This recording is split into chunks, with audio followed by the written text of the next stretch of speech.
My name is Michael Sunleitner.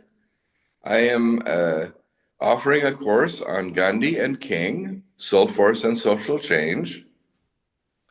Engaged in this course are over 30 students, participants from over 12 countries, and we are now in our third full week of covering the material. In our last session, we focused on Gandhi's assumptions. We covered issues relating to his nature, his view of reality and ultimate reality, Ra, the golden rule, and the law of karma. Today, we will be engaged in looking at Gandhi's belief system, which is flowing out of his assumptions. On Friday, we will look at Gandhi's goals, and on Saturday, we will look at Gandhi's strategies. An ideology, or a worldview, is composed of assumptions, beliefs, goals, and strategies. In these 4 sessions, last week and this week, we are going to be trying to understand Gandhi's worldview. To understand is not necessarily to agree with, but it's important to understand in order to be able to disagree. Several weeks from now, we will be doing much the same with Martin Luther King Jr. I might add that I am facilitating most of these sessions because I am a student of Gandhi and King. My doctoral dissertation at the University of Minnesota, finished in 1979, was Gandhi and King, Soul Force and Social Change. That reminds me that that book by that name is available to the participants in this class, as well as anyone who may be watching this session. You need to be able to go to the Wiki Nonviolence website, where it has been downloaded into their library archives. It might be that Amit Tyagi may explain to you how that could be more easily done. In the syllabus for the course, you will notice that I do have suggested readings. They are not required. They are suggested. And for this session, I was suggesting that it would be good to begin reading my doctoral dissertation, the book, Gandhi and King, Soul Force and Social Change. If you don't have time for that, then I hope you can listen well and learn something. Today's session will be like all other sessions. The first 10 minutes or so will be my asking, do you have anything you want to talk about? Questions from a previous session, issues that are in the news, anything that you would like to talk about. Then we will have about 40 to 50 minutes at least of covering, in this case, Gandhi's belief system. His belief system relates to truth, nonviolence, and voluntary suffering. Those 3 are his trinity: Sat, Ahimsa, and Tapas. When we have these comments made, we will then have about 15 minutes, at least at the end of our session, for us to have discussion. So I hope to have participation today, as in all days, and I will try to keep good humor, even though life is very strange in the world today. Is there anything that you want to talk about before we go to Gandhi's belief system?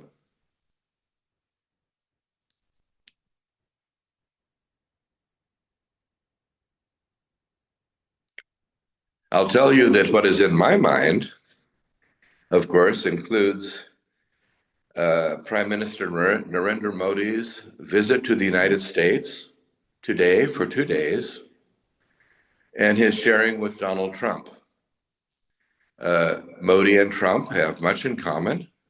Of course, they have some disagreements, but ideologically, they have a lot in common. And neither one of them has a high regard for Mohandas Gandhi. Let's just put that very gently. Narendra Modi is the leader of a party which recruits significantly from a group called the RSS. The RSS, the Raja Sevasang, the RSS was founded in 1923. It's a Hindu nationalist organization, and it was a member of the RSS that assassinated Gandhi. So the Prime Minister of India today is associated with people who wanted Gandhi dead. When Donald Trump came to India, I was there in 2020, and Donald Trump reluctantly went to Sabarmati Ashram because Narendra Modi said it would be a good photo opportunity to see where Gandhi's first home was. It was very awkward for Donald Trump. He sat on the veranda of Gandhi's first home and looked very awkward. Well, I can understand why, because Donald Trump's values certainly do not conform to Gandhi's beliefs. That said, we may have an end to the truce in Palestine day after tomorrow. It is highly likely that the war there will recommence. So many things in the world are very troubling. Of course, when we look at this session a year from now, it will all be history. We cannot foresee the future, but in the present, there would appear to be a lack of not just respect for Gandhi and nonviolence, but a reaping of much of what has been sown in the past that includes hatred and violence. How do we respond to that? With a radical alternative belief system.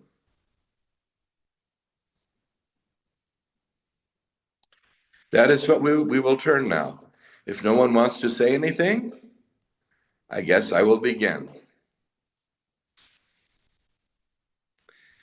I might add that it is always nice to see faces. If any of you are able to show yourselves as participants, that's good because it allows me then to interact with you psychologically.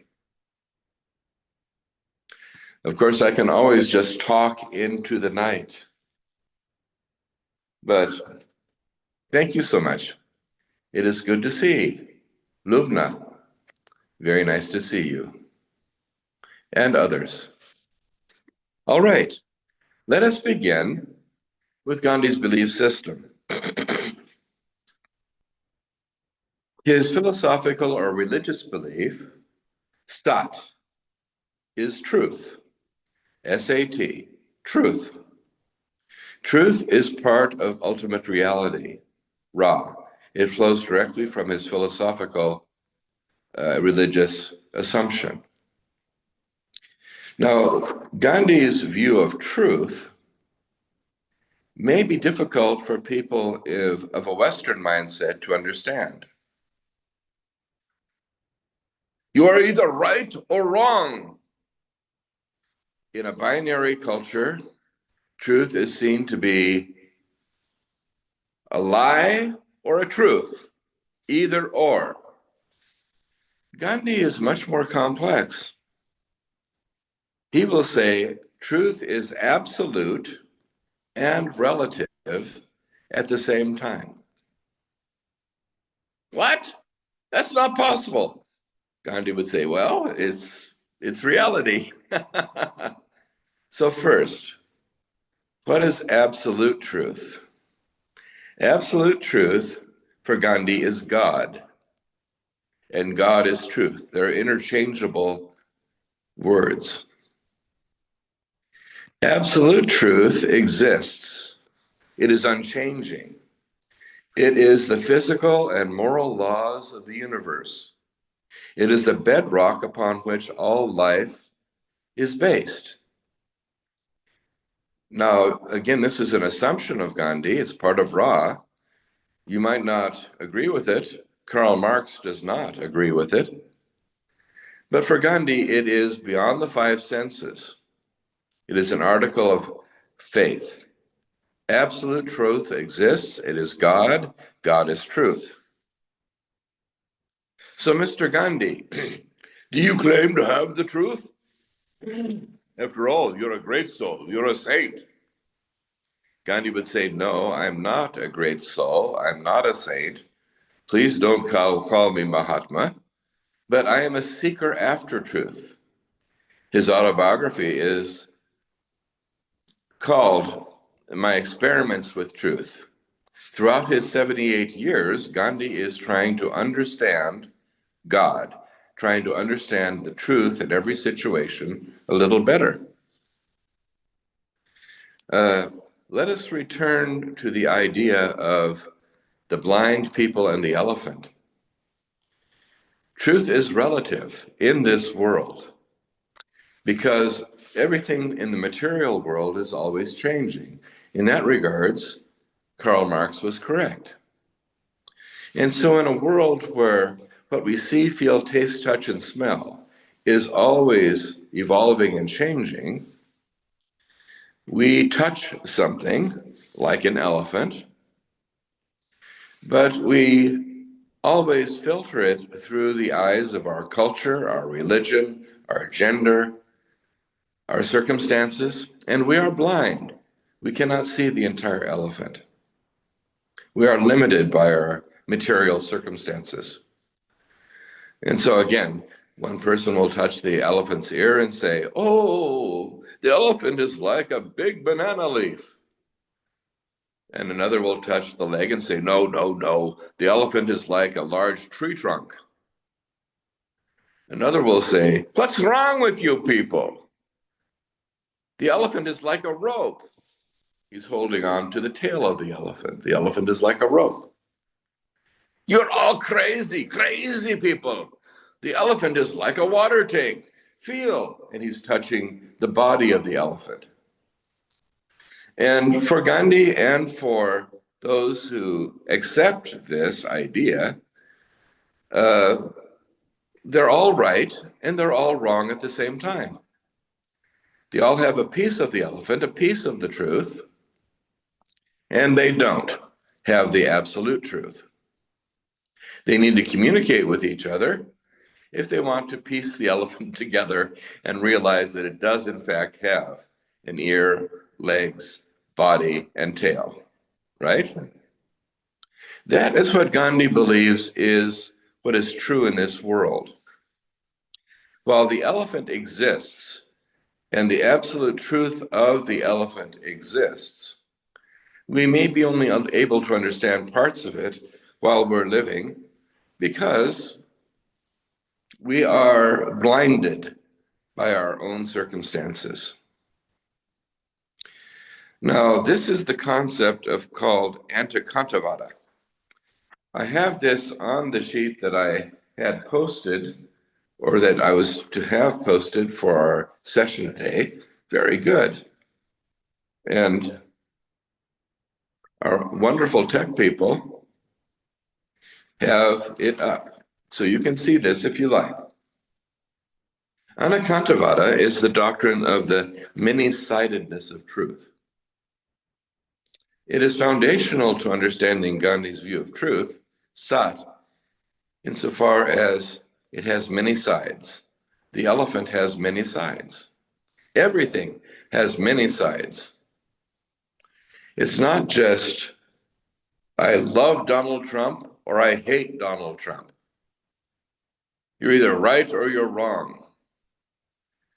There are always two sides to a question, we often hear people say. Gandhi would say, no, no, no. First, don't absolutize our views. And second, there are never only two views of anything. There are multiple views. There are probably as many views about Gandhi as we have participants in this classroom. That's okay. That is, for Gandhi, the nature of the world. Anakantavada, the many-sidedness of truth, is reality in this world. Our purpose of life. Gandhi, tell me, why are we alive? Why should I even get up in the morning? Gandhi would say, well, that's for you to decide. Maybe you should get up to enjoy a beautiful sunrise, like I am now. But ultimately, Gandhi would say, your reason for living is to learn who you are. That's why you're embodied in this body. Your purpose is to learn life's purpose, to learn what is your duty, your dharma, to learn what is your supreme duty, or svadharma. You're here to understand your relationship with the rest of creation. Certainly, your relationship with one another as people, as one family of humankind, but to also understand who you are personally. You are a soul, for Gandhi, an Atman, embodied in a body. Your soul is immortal, cannot be harmed, but while it is in this world, it is in a material body which will live and it will die, but you are here to learn and to realize yourself, self-realization, soul realization. That is your purpose, to seek the truth. Don't always claim to have it, absolutely. That creates major problems. People who absolutize, my truth is the only truth. It's my way or the highway. Love your country or leave it. These binary statements are statements of ignorance. They don't understand that you are blind. Have some humility. Learn from other people. And you may be able to come to better understand who you are and your relationship with God's creation. So are there questions about truth? How it can be both, and is for Gandhi, absolute and relative at the same time. Is that confusing? Gandhi is a very, very non-binary thinker. He doesn't think in terms of just either or terms. His vision of nonviolence is what we will turn to now. You'll recall from our previous discussions that for the law of karma, you reap what you sow. If you want democracy, you plant democracy. If you want love, you are loving. If you want to create a society where freedom of speech is valued, you must freely speak. These means become the end. For Gandhi, that is his assumption of karma. And we should always treat others as we would be treated. That again is the golden rule. So ahimsa, what would be perhaps discussed as nonviolence or love, is for Gandhi the only means by which you can effectively seek the truth. And the truth can make you free. It is by practicing Ahimsa that you can maybe achieve perfect nonviolence. Perfect nonviolence is necessary to understand perfect truth. The means become the end. But, the ends justify the means. Narendra Modi says this, Donald Trump says this, the ends justify the means. Gandhi takes it the opposite side. The means justify the end. The means become the end. The apple seed becomes the apple tree. You will reap what you sow.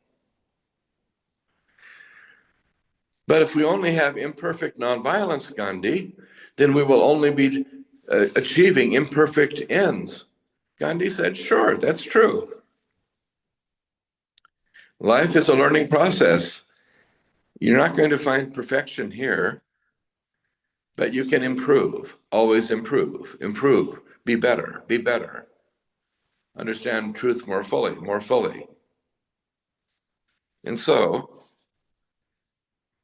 understand that Gandhi would say perfect nonviolence may be not possible while you're in this body, in this life. Perfect violence may not be possible, at least until the point of death. Gandhi, you're confusing me. Think of violence and nonviolence as a continuum. Gandhi would probably think of it hierarchically. At the top is perfect nonviolence. At the bottom is perfect violence. For Gandhi, either top or bottom can be achieved only at the point of death. In between, we're always both violent and nonviolent at the same time. And if we're halfway up the scale, we're more nonviolent than violent, and we can say that we're practicing nonviolence. But in fact, we're always a combination. It's the same as truth is absolute and not at the same time.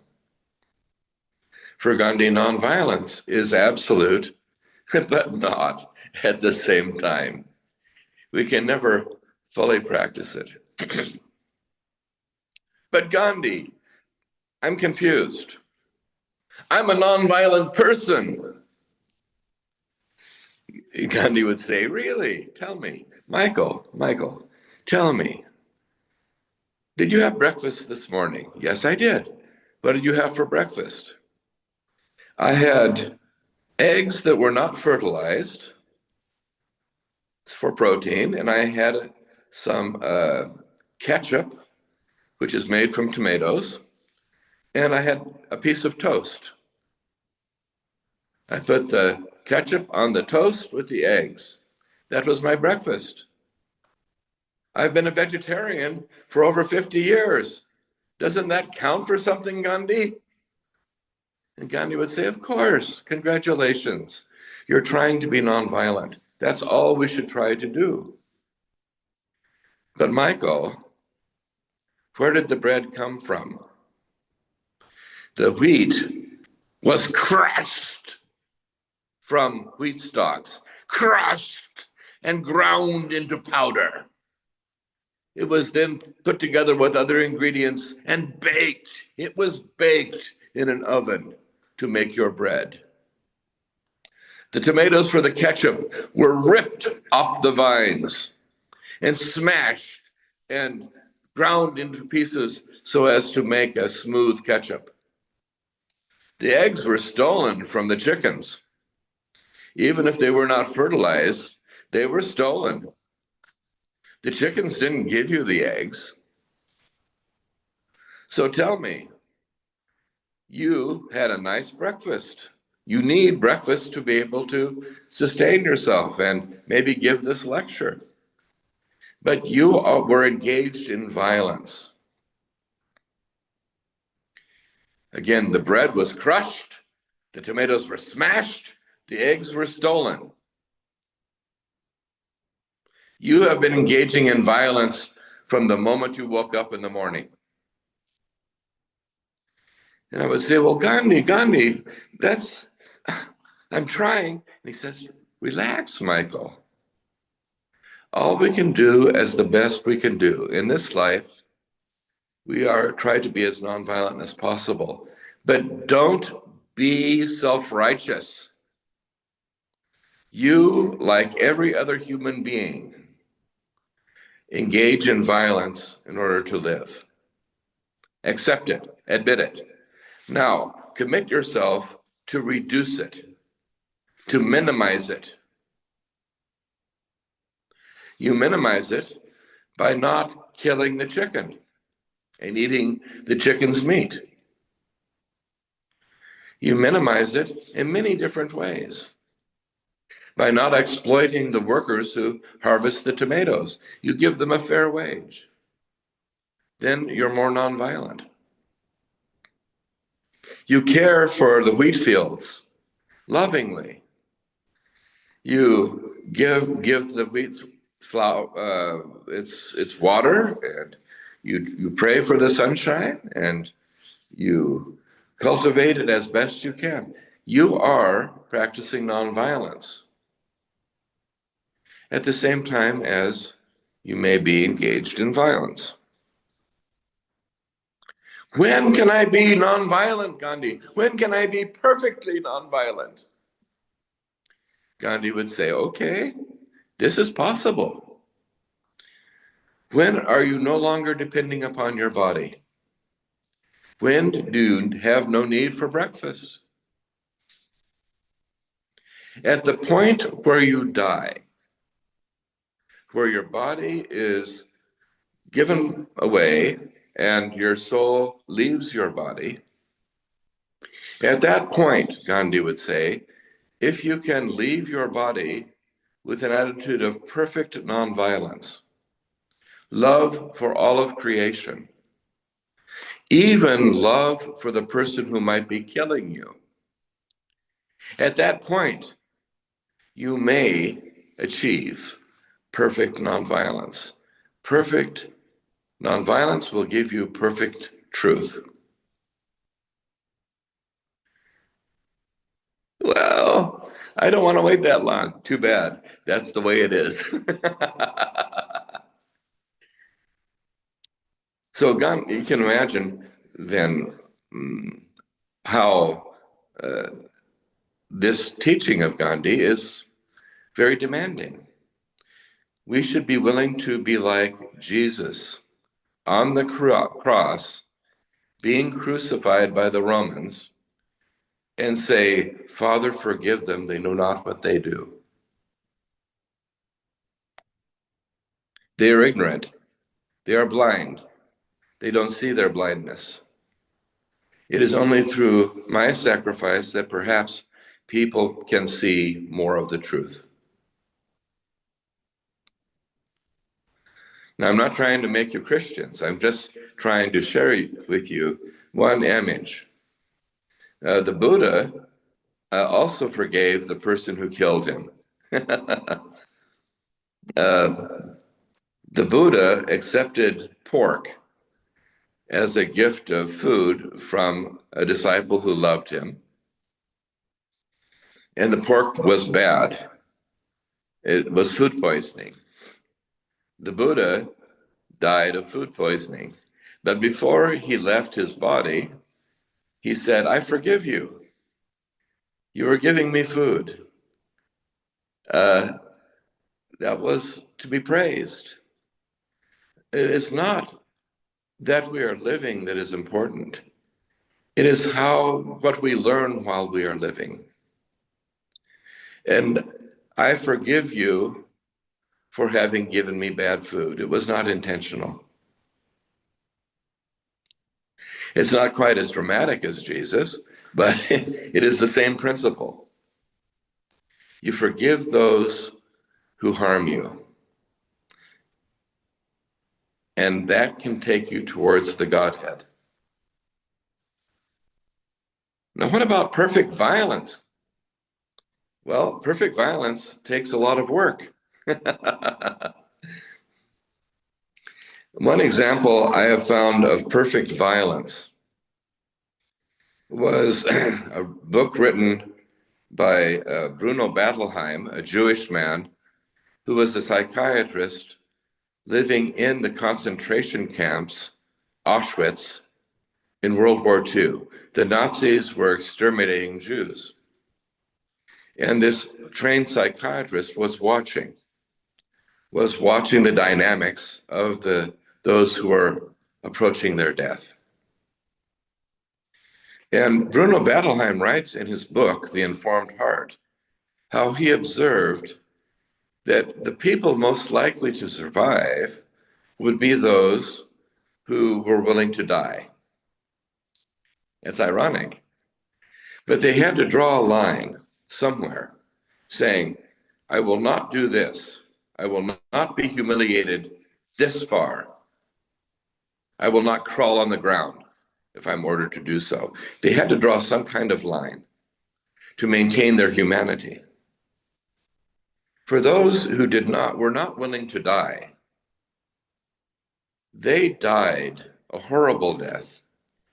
Bettelheim called them zombies. Those whose self-respect was so utterly destroyed that they would simply walk around in a daze in the camp. They would walk, they would not sleep, they would not eat, they would walk until they dropped dead. For Bettelheim, and I think for Gandhi, that is the ultimate violence. To allow your self-respect to be destroyed by anyone else and cooperate in that process, that is spiritual death. To not respect the self, the soul that is within you, enough to fight for right in some fashion, is ultimate violence. It's cowardice. So on the lowest scale, perfect violence is perfect cowardice. On the highest scale, perfect nonviolence is the willing to surrender one's life and to bless the person who kills you. In between, here we are, eating toast with eggs. Right? Now, that idea of the continuum we will come back to. It will lead Gandhi to say things like, it is better to be a terrorist than to be a coward. What? On the scale of nonviolence and violence, for Gandhi, cowardice is the ultimate violence. The people who flew airplanes into the World Trade Center on September 11th, 2001, they were not cowards. They were willing to die. A soldier is not a coward. A regular soldier must be willing to die in order to fight for their country. Gandhi praises courage. He'll praise the courage of the terrorist. He'll give greater praise to the courage of a regular soldier who will not kill women and children. See, that's more nonviolent. All of these people, for Gandhi, are moving up the scale. They are becoming more and more nonviolent. What he will be asking the nonviolent soldiers to do, the satyagrahis, you must be willing to die, but not kill. You're a different kind of soldier. You have the same discipline, the same willingness to sacrifice as a regular soldier, as a regular terrorist. But you have gone beyond that. You are choosing to renounce the intentional taking of human life. You are a nonviolent soldier. You're a satyagrahi. So we have ahimsa, the continuum. We're always both violent and nonviolent at the same time. But while we're living, our task is to become more and more nonviolent. And we must choose that. We cannot be forced to choose it. It only has benefit if we choose it. But what you're being very idealistic, Gandhi. Too idealistic for me. The ideal of perfect love, if you can't achieve it in this life, what's the point? Why should I try? Gandhi's response is very simple. The nature of an ideal is itself an ideal. It can't be achieved. That's its nature. We have ideals to guide us, to provide a moral compass, to try to be better and better, to be closer to our ideal while we are living. Why should you expect to be able to achieve it completely? Maybe that is the nature of the ideal.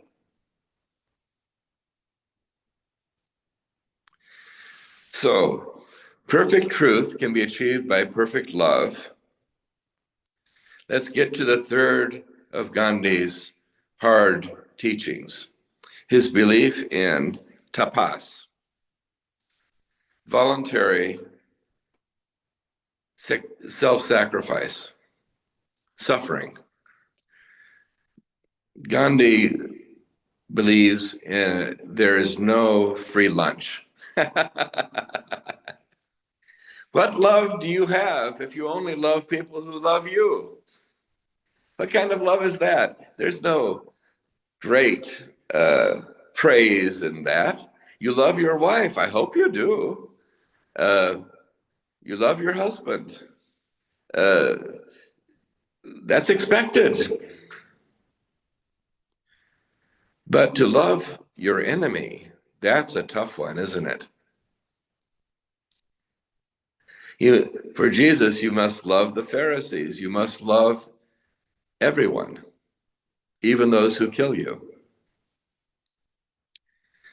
Well, that's just crazy talk. Gandhi would say it's very, very practical.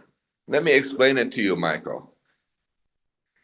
I'm talking to myself. You know that may be a sign of mental illness, right? So I'm talking to myself. I'm being Gandhi and Michael at the same time. So tell me, Michael, uh, what happens when someone slaps you on the cheek and you slap back?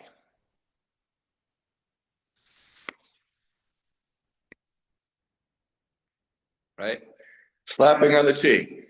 I hit your right cheek, you hit my left. Right, left, right, left.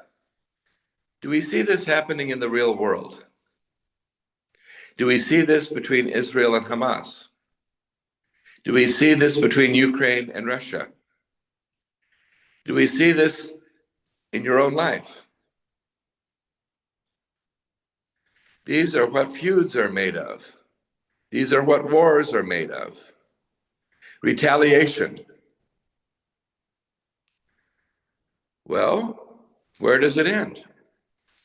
Right, left, right, left, right, left. We can go on for years. We can go on for decades. How can it end? Well, of course, it can end with everybody being dead. That might be the nuclear holocaust. Unleash nuclear weapons and destroy the planet as we know it. But how can it end? If we love those who do not love us, Gandhi is extremely practical. We must endure their violence.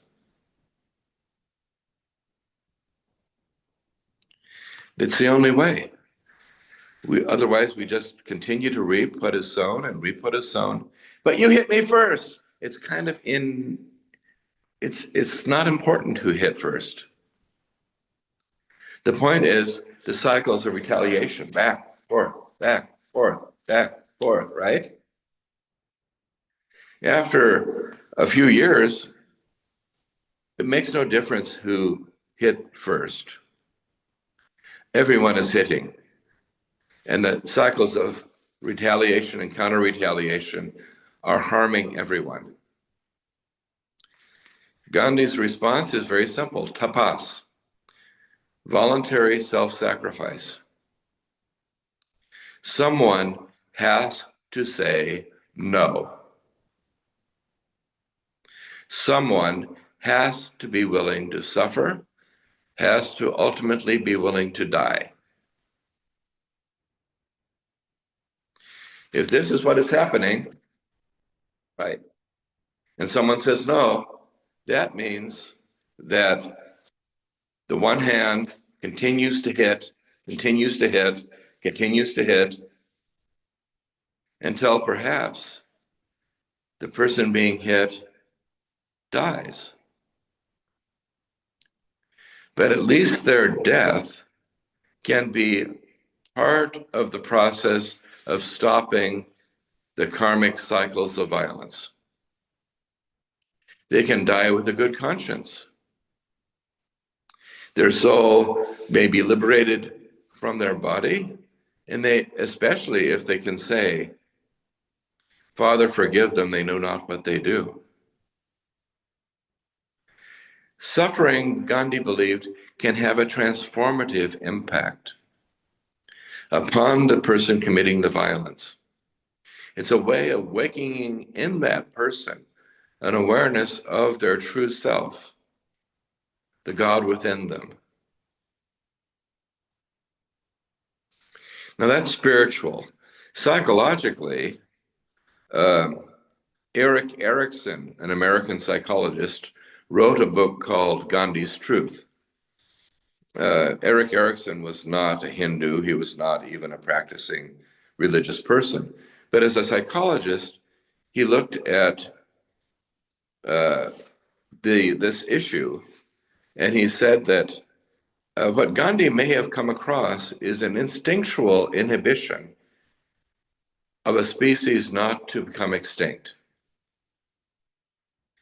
In the animal world, when a lion faces a lion for supremacy over the pride, eventually one lion will bare its neck, being basically saying, kill me if you must.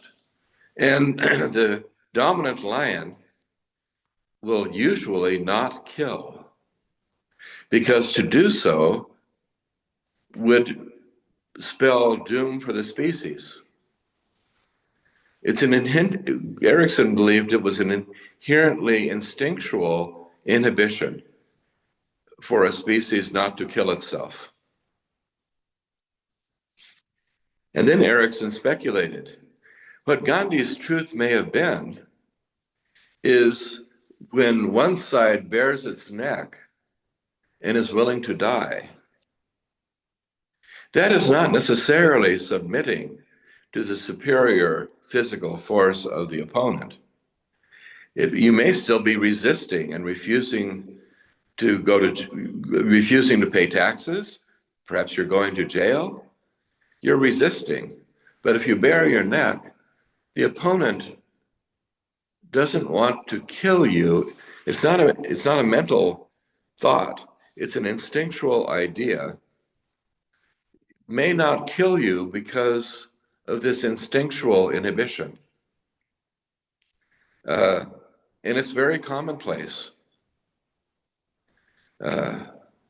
Human beings are about the only species that kill their own. But to kill them, we have to make them enemies. We have to dehumanize them. And that is a real effort. That's what military training does. Gandhi would say we need a different kind of training, a training that uh, helps you see that all of you are brothers and sisters. And rather than be willing to kill your brother, you must be willing to allow your brother to kill you out of love for your brother. And hopefully your brother will come to their senses and will cease the attack. So whether it's a spiritual soul force or an instinctual prohibition against the killing of one species, Gandhi's voluntary suffering, acceptance, has power. Now, it's not just about life and death. Gandhi's power was also in his voluntary simplicity. He could have lived a very expensive life. Instead, he had only two sets of clothes. One set he wore, the other set he would wash.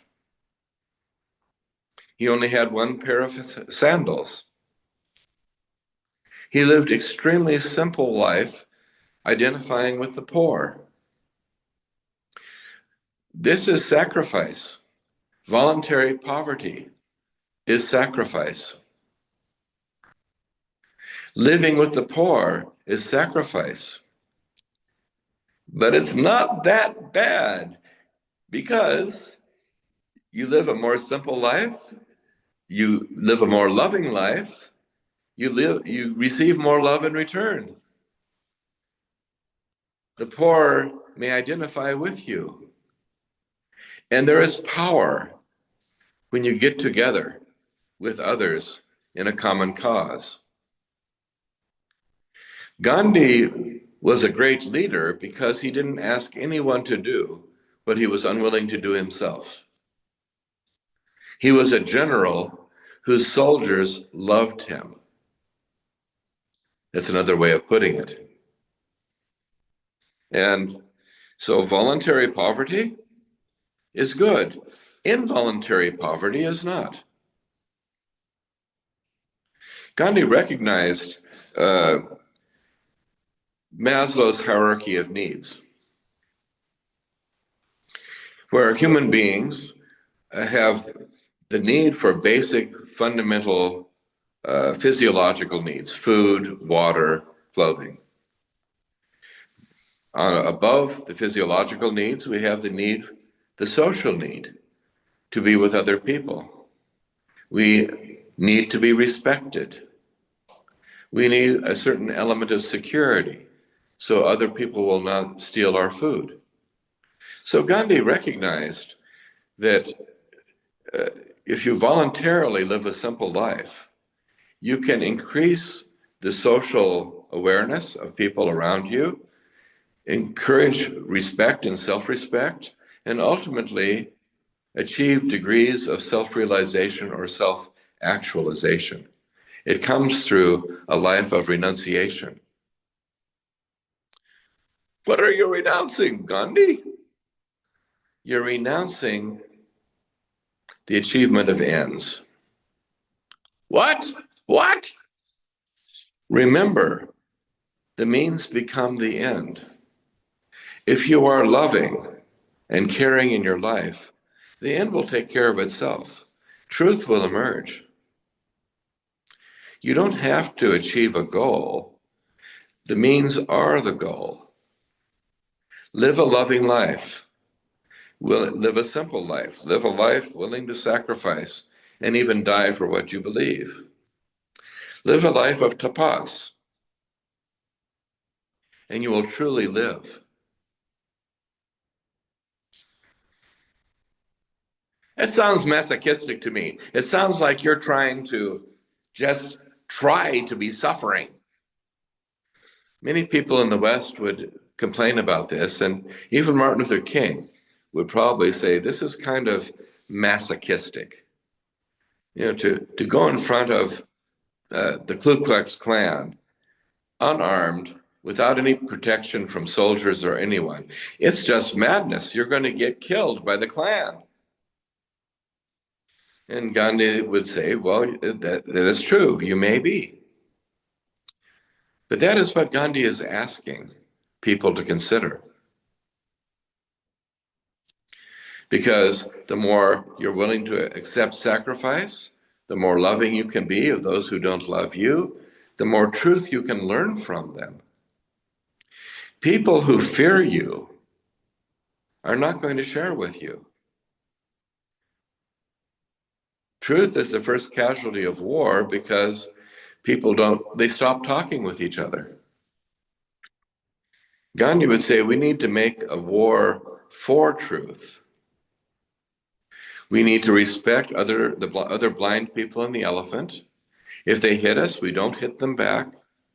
They have nothing to fear from us. And eventually they may tell us how, from their point of view, the elephant is like a tail. That's good information. It helps us see the whole elephant more completely. These three cannot be separated for Gandhi. Truth, nonviolence, and suffering are the Trinity. They are the Father, Son, and Holy Ghost. In Christian terms, they are Brahma, Vishnu, and Shiva. In Hindu religious terms, they are the Trinity. You cannot achieve truth only through nonviolence if you are unwilling to suffer. That's probably the hardest part of Gandhi's belief system. You must be willing to accept voluntary sacrifice. You must be willing to die. But again, understand from Gandhi's point of view, you can't be killed. First, the truth can't be killed. It can be crushed to earth, but it will rise again. The truth is the truth. God cannot be killed. However much an atheist might want to do it, it can't be done. God exists whether you believe in God or not. Truth exists whether you believe in truth or not. Your soul exists whether you believe in soul or not.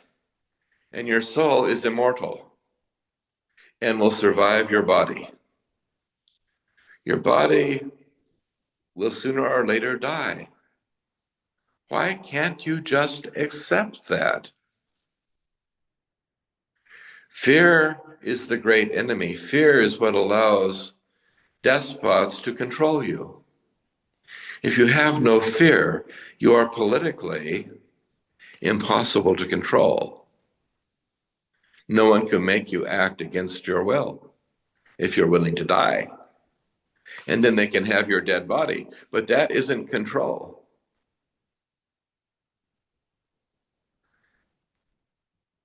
Gandhi had these insights. I believe personally that they were profoundly important. You can disagree with me. You can disagree with Gandhi. You can decide how much sacrifice you are willing to endure. How much love are you willing to give?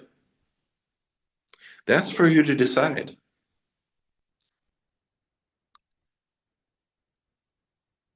But don't ignore sacrifice.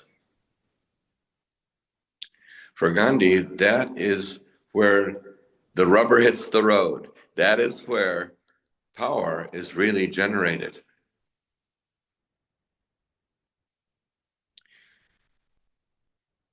In South Africa, in 1961, there was the African National Congress, and they were practicing tactical nonviolence against the apartheid white minority supremacist regime in South Africa. At Sharpsville, many people were killed, slaughtered by the South African soldiers. Many people believed nonviolence has failed. Nonviolence has failed. Our nonviolent strategic soldiers have been killed. They failed.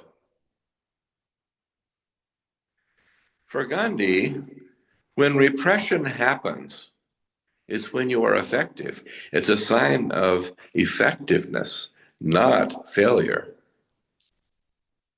The South African soldiers would not have attacked unless the power structure was being threatened by nonviolence.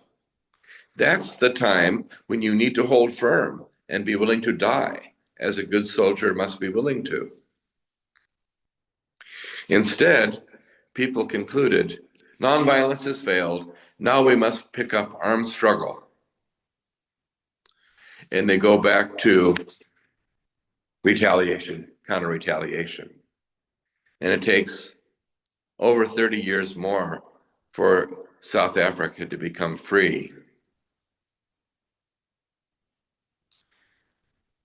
If we hold firm to nonviolence, Gandhi believes, we can achieve faster results, and in the end, the opponent, who is our brother and sister, will come to understand that they are family members and not enemies.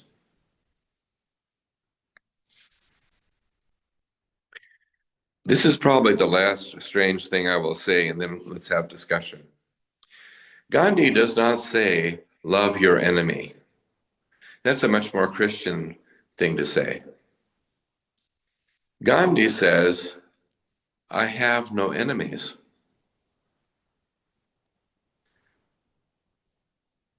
I love my brothers and sisters.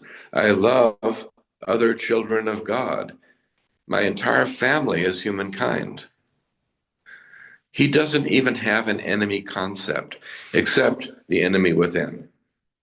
Your own attachment to power, to physical things, cars, houses, your own attachment even to your life.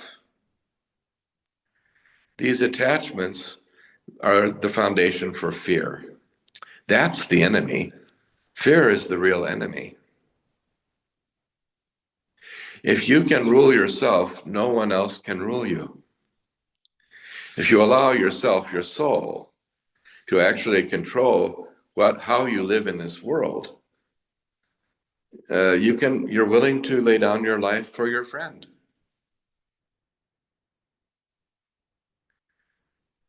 Gandhi doesn't say love your enemies.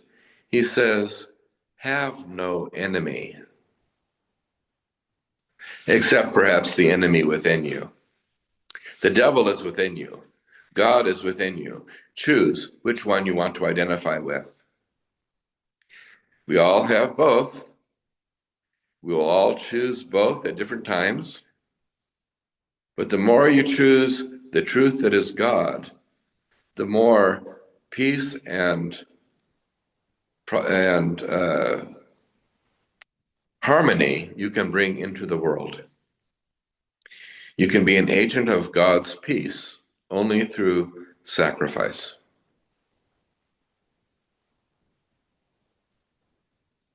What do you think? I see Major Amal from Manipur in India. I see you. It's good to see you. You lived a soldier's life. What do you think of Gandhi's teaching? It's a very strange teaching. What do other people think? Hello. Yes, Reza. Yes, very good morning, Professor Michael. Thank you. The sun has risen. Oh, It's good Professor morning Michael, now. I have three questions. I have three questions. Of Starting course. from God, in in Islam, we say God, God is a superpower who made us, and we Mm-hmm. have to obey Him. Mm-hmm. What is the idea of Gandhi? Gandhi also says that God makes the people. If it is like this, then how can truth make us? One, the question is here that what is the perspective of Gandhi to God? One, Okay. another question, Professor Michael, is here. For example, if we propagate for voluntary suffering, for voluntary poverty, so if we propagate this idea among the society, and society, not just one person, society will accept, how can we achieve development that society will not stay in one, the society will not be stuck in one situation. Really? Another, Okay. this is the Well, that, second I question. hear one question, I hear two. Shall Okay, we try to deal with two? okay. There will always be 5, 6, 7, 10, 20, 56. Lots of questions. Well, there's no easy answer, but basically, did God make us? Yes. We are a manifestation of truth. We are a manifestation of the will, the Spirit of God. God is the lawmaker. God created all that we see. God created us. And yet, God is also the law of karma. God set up physical and moral laws. If we violate these laws, we reap what we sow. So let us not blame God for most of the violence in the world. We are responsible for that. We are the ones who strike back. We are the ones who allow cycles of violence to go on, and we contribute to them. So it's not incompatible with, I think, an Islamic view of God. It just is, it's both and. For Gandhi, God is out here and within us at the same time. God is creating us through our parents and the miracle of birth. And yet, while we are living, we also have the power of creation to create other children. God is outside and in at the same time. God is the creator.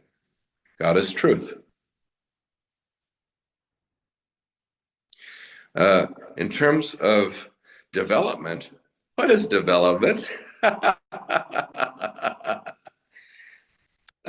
want more GDP. I want more GNP. I want more territory. I want Greenland. To take Greenland from Denmark because America needs Greenland. It's a big area, lots of resources. I think we need to develop Gaza. It's a war zone. It's just a big pile of rubble. We don't need to buy it. It's already destroyed. America will come in and own it. Remove all the people that are there, send them to Jordan and Egypt, and we will make it the Riviera of the Mediterranean. This is development. This is also power madness. What is the greatest happiness principle? What makes you really happy? Do 5 cars make you happy when you can maybe make do with a bicycle? Do 10 wives make you happy when maybe one is really the most crucial to your life? Should we have 16 husbands? I would find that to be very exhausting. What do we need? Limit your needs and you may find much greater happiness. And if you don't take so much of the world's resources, there will be more resources to be distributed and used by those who have less.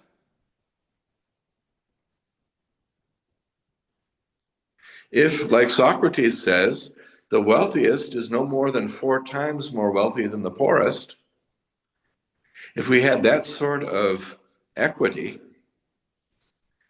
we would have almost no war. We would have almost no crime. There would be no poverty, no hunger. If we limit our wants, this is what Gandhi's saying, and make use of only our fair share of the world's resources, for us to live by example and live as we would have the entire world live as a model, peace may come. No one, not Adolf Hitler, not Donald Trump, can have power over us if we rule ourselves.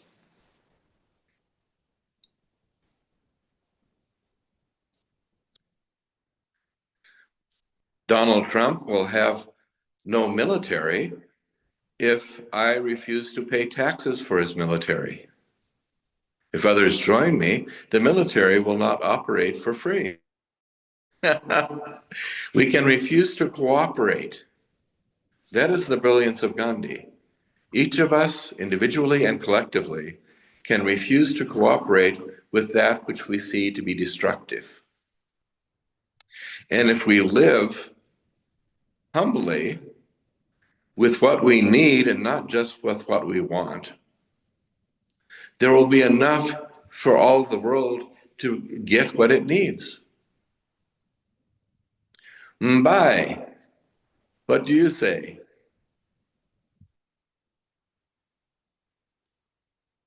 You can Yeah, unmute. Professor, Yes. thank you so much. Absolutely, I was going to comment on that. There's a saying which states the world is suffering today not because of the absence of not because of the presence of the bad ones, or because of the silence of the good ones. And that also adds to say, in that case, how do we, for example, you're talking about voluntary and involuntary suffering. How do we handle racism, particularly open racism? How do you tackle such as these things? Because with statistics, you can see a lot of problems we have around is as a result of racial profiling and things related to that. So in which of these categories do we have this racism? Is it voluntary or involuntary? Should people accept this as a matter of fact? Well, I think Gandhi would certainly agree that you never accept injustice.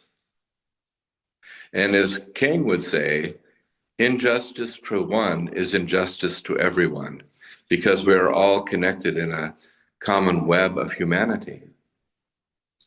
Racism, economic exploitation, and militarism were those things that in his lifetime Martin Luther King denounced.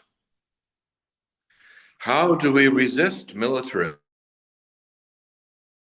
By hopefully not cooperating with the military system. How do we renounce and oppose economic exploitation? By having fair dealings, economically and otherwise, with those who are in our lives. And perhaps by going on strikes and otherwise resisting corporate power. How do we resist racism? You have to decide each in your context, but you cannot cooperate with it. Frantz Fanon in Algeria would say, kill the racist, kill him. That'll take care of the problem. But does it? Does that set up other cycles of violence and violence and violence? But it is better than cowardice, Gandhi might say. You must fight for your self-respect, using such means as you believe make sense to you. Gandhi does not even condemn the terrorist. It's better than cowardice. But consider being a regular soldier in your response to racism. Consider being a nonviolent soldier in your response to racism. What does that mean? It may mean resisting policies, as Gandhi did in South Africa, and going to jail, but not being willing to kill his opponent. Jan Smuts was the leader of those who jailed Gandhi. Jan Smuts was extremely racist in his policies. Gandhi made a pair of sandals in prison for Jan Smuts to give him as a gift. Gandhi was imprisoned, and he gave a gift to his jail leader of the government imprisoning him. This is perhaps killing racism kindly. What does a racist jailkeeper do when I give you a copy of The Kingdom of God is Within You by Leo Tolstoy? I've just finished this very good book. You're my jailer. You're a white man. You think I'm less than human. But here, let me give you this book. Read it. You might learn something. Jan Smuts, you have thrown me in prison. Your policies are extremely oppressive, racially oppressive. I'm making a pair of sandals. I'm giving you the sandals. They're a gift to a friend. Can you be my friend? Can you transcend your own racism? I hope so. Gandhi's way of fighting is much more psychological and spiritual. You can decide whether it makes sense to you. But Jan Smuts, decades after Gandhi made him that gift, would say, Gandhi was the greatest person I have ever met in this life. He has changed me by his willingness to love and endure suffering. It may take a long time. Ali, I see your hand. I cannot see all the hands. So please speak up and unmute yourself if you want to say something. Ali. Yes, sir. Thank you for giving me this opportunity. I've been, I think you've been able to articulate Gandhi in a very meticulous way for the last few weeks. I want to say something about truth and God. During his time, Gandhi, there were people who were thinking that God does,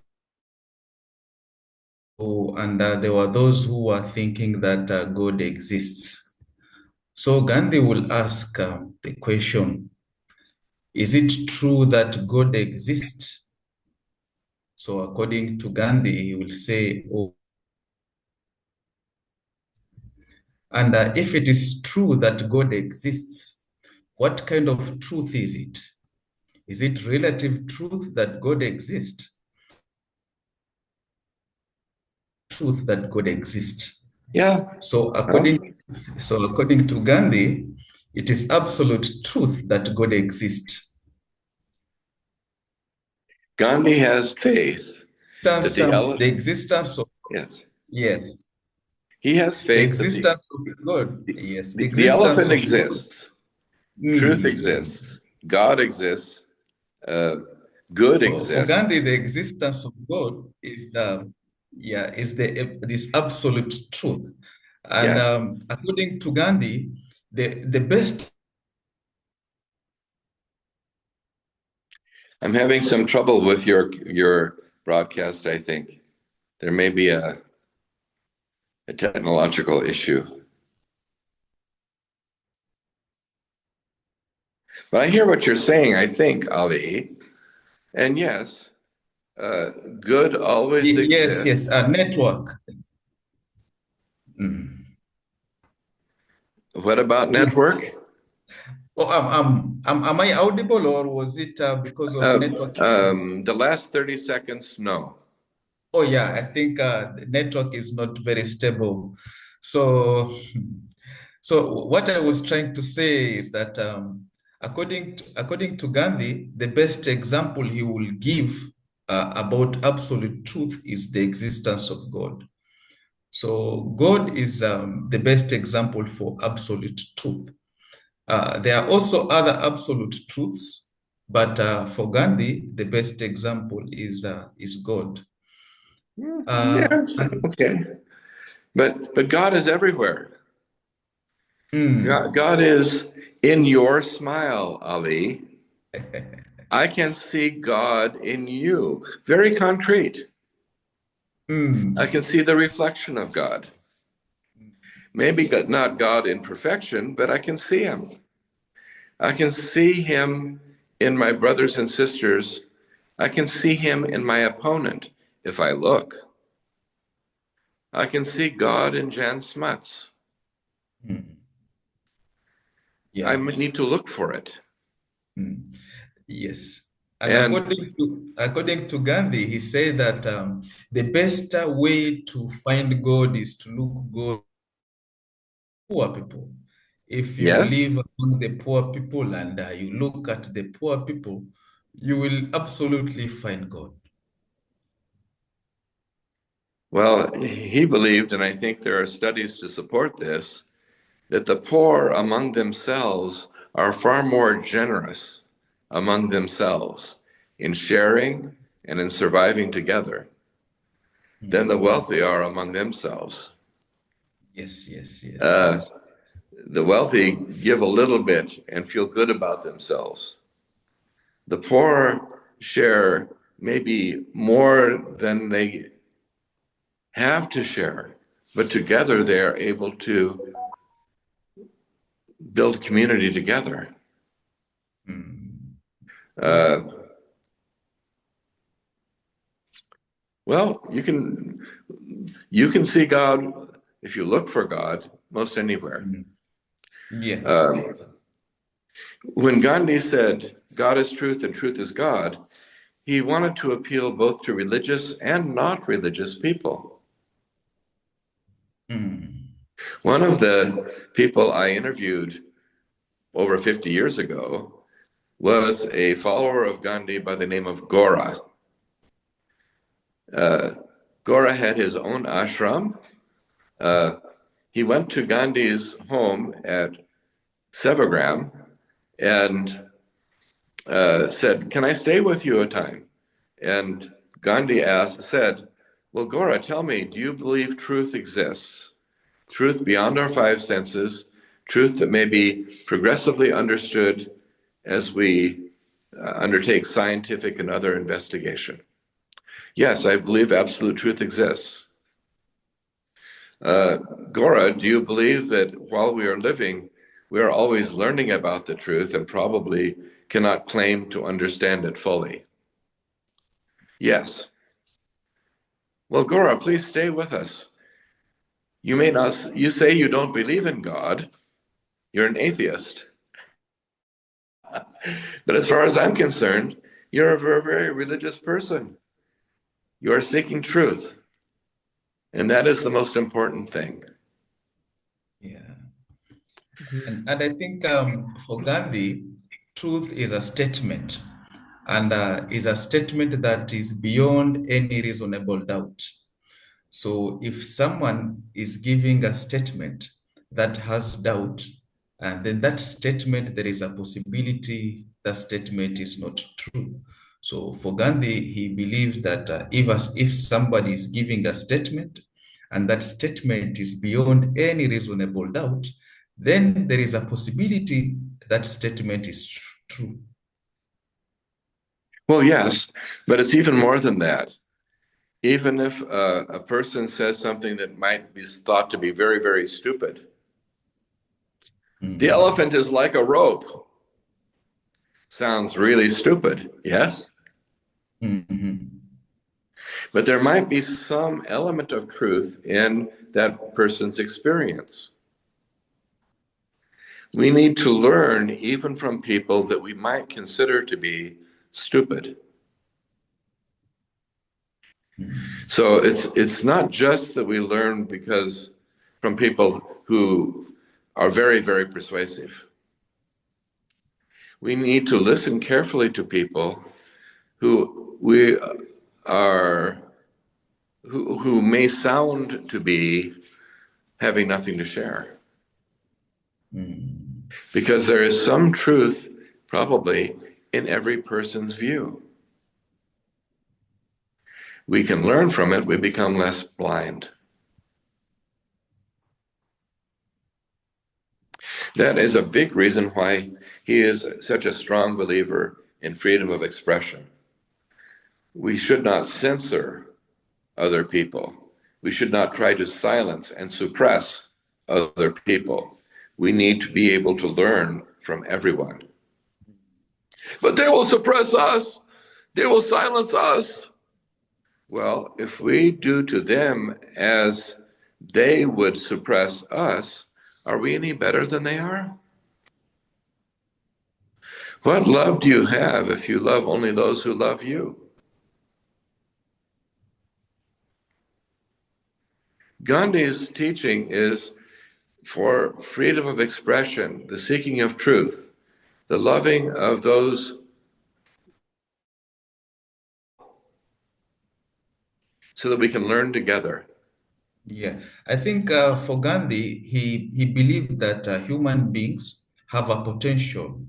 They have a potential of both being good or being bad. They have a potential of doing good and doing bad at the same time. So Gandhi will look at the good part of human being, and he had hopes that he will be able to convince you, and he will be able to change your perspective. So I think for the nonviolence, it's not about it's not about destroying the opponent. Like the people who believe in violence, they normally believe in destroying the opponent. But I think for nonviolence is something different.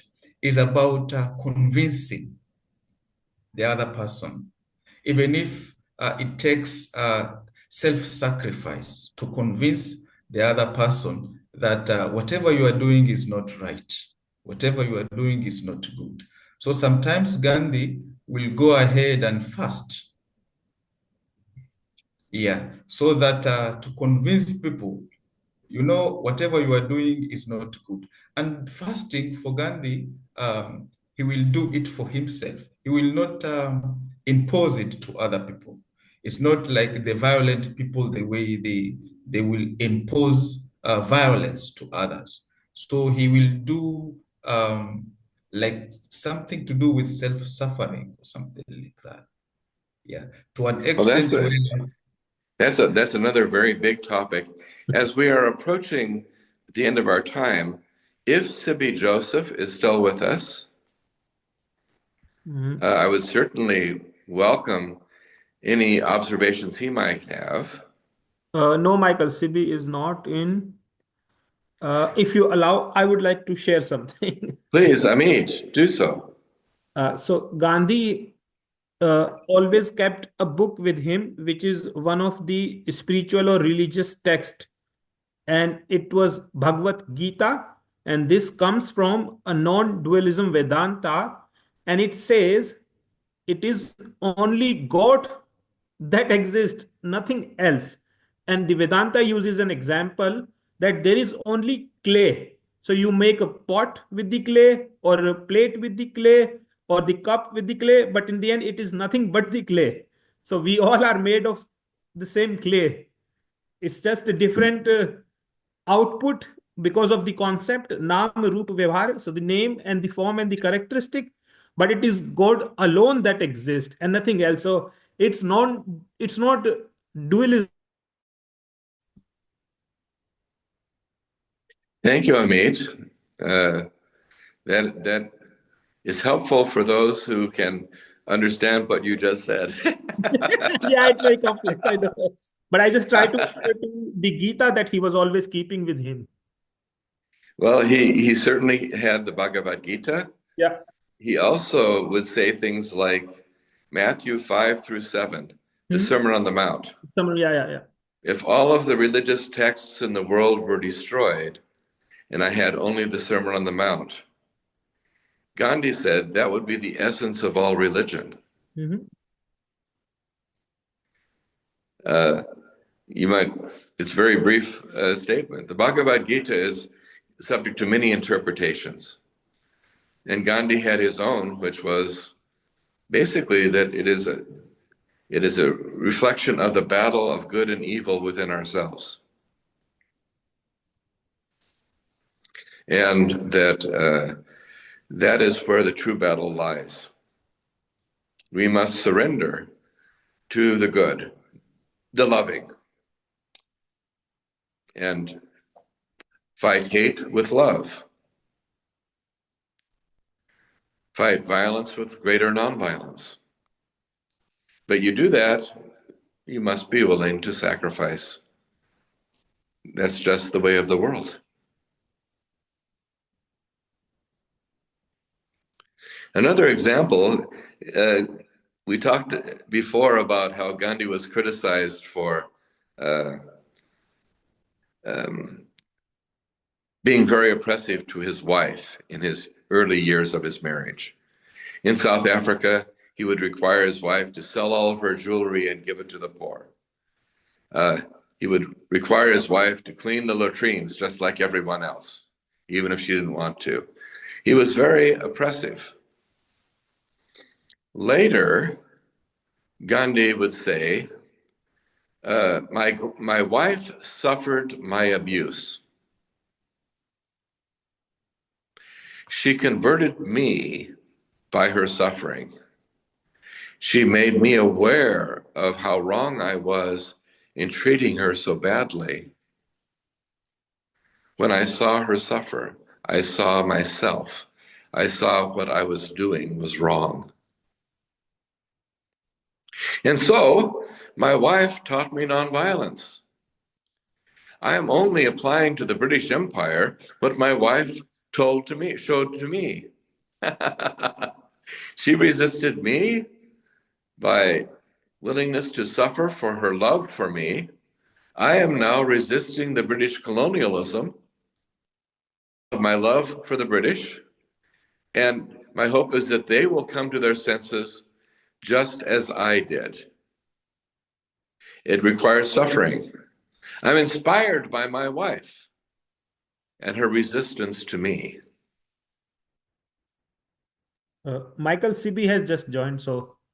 Hello, Sibby, you're back. As we run out of time, I personally always value your statement. I also see Paul raising his hand.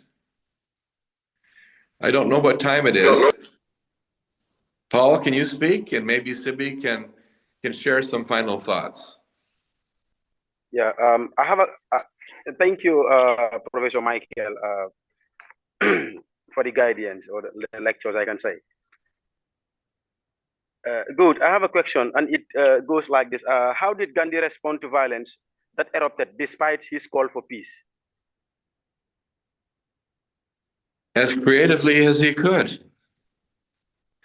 But he knew that if we try to respond to violence with greater violence, the fire only becomes greater and consumes us all.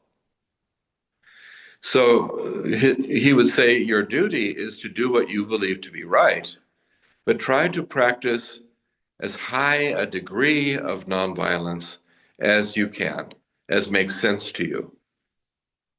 Live with your conscience, but if you can, don't kill your opponent.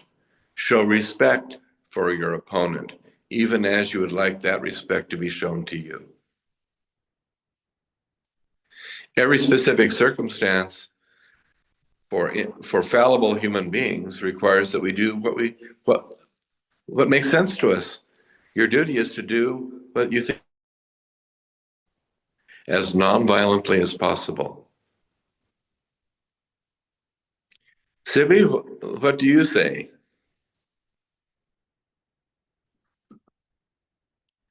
Maybe the connectivity is not so good. In which case, we should be willing, of course, to say good day to one another. And I myself will look forward to seeing you again tomorrow.